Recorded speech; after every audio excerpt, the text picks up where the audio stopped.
right, so this is going to be our first example where we try to find a potential function given a conservative vector field. So here is a conservative vector field in R2. I know it's conservative because we tested this in the previous video.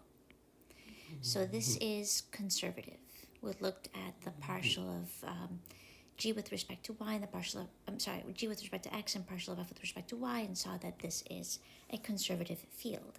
And so that means that there is some function phi, which we call a potential function,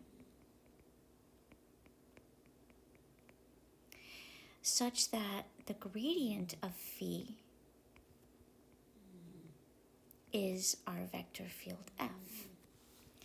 And so, all right, so that means that the first component of our vector field, we can think of that as the partial of phi with respect to x, since phi is the potential function and we obtain f by taking the gradient of phi. So it must be that the partial of phi with respect to x is in fact e to the x cosine y. And so from this we also know then that the partial of phi with respect to y is negative e to the x sine y, right? That's how we get the gradient field, f. Okay, and so now it's going to be a matter of integrating very carefully. So since I know that the partial of phi with respect to x is e to the x cosine y, I'm going to use this to find phi. And here we know that phi is a two-dimensional function because our field is two-dimensional. So I'm going to take the antiderivative of e to the x cosine y with respect to x. And so that's just going to be e to the x cosine y, right? Because we've held cosine y constant, so cosine y is constant, and the antiderivative of e to the x is itself. But I know this could be plus a constant, but I'm going to write my constant as a little function h that might be a function of y.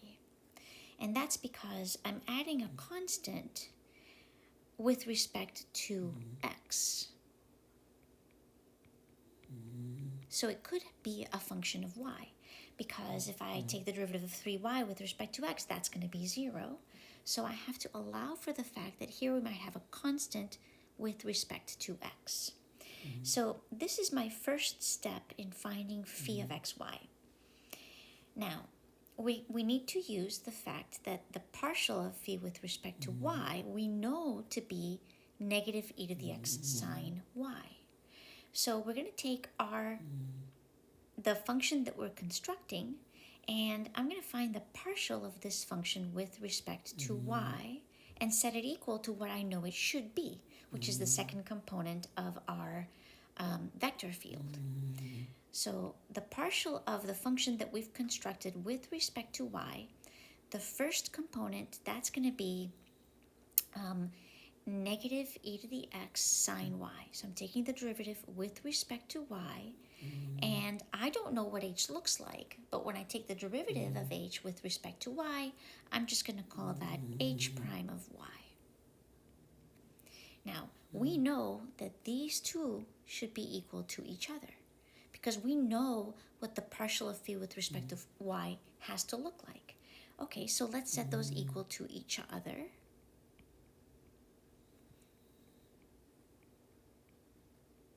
And we can see then that the function on the left and the right, these guys are going to cancel out. And so we see that h prime of y equals 0. Okay, we're almost there. So that's going to mean to find h, I want to find h because I'm trying to construct that potential function from number 1. So to find h, I'm going to take the antiderivative with respect to y, which means that h of y, well, this could just be some constant c, because the derivative of a constant with respect to y is 0. And so our second iteration of our potential function now is, well, phi of xy.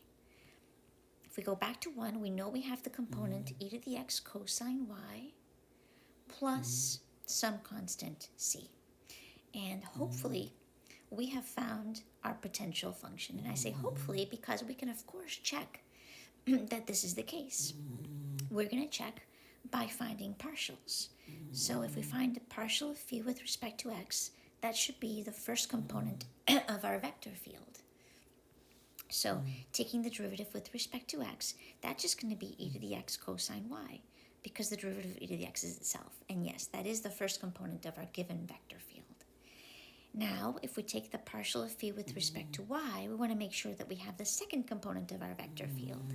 So with respect to y, this is going to be e to the x, and the derivative of cosine y is negative sine y, and that is in fact what we were given as our original vector field. You can look up here for f. There are our components, the partial of phi with respect to x, partial of phi with respect to y, and so we have found our potential function phi. So just in summary, the idea behind this is first, identify the components. And if we're trying to find a potential function, you know that those components are partials with respect to x, y, and if we're in 3D, and z. Then use one of them, one of your partials, to come up with your first iteration of your potential function by taking the antiderivative and adding a constant with respect to the other variable that might be missing, or variables that might be missing. Then you differentiate that potential function that you've come up with respect to the other variable. And that might allow you to find your constant and then to finish finding your potential function. I'm not writing steps down. My hope instead is I'm going to next do an example in R3, and hopefully that will help you with just some examples understand the process of finding the potential function.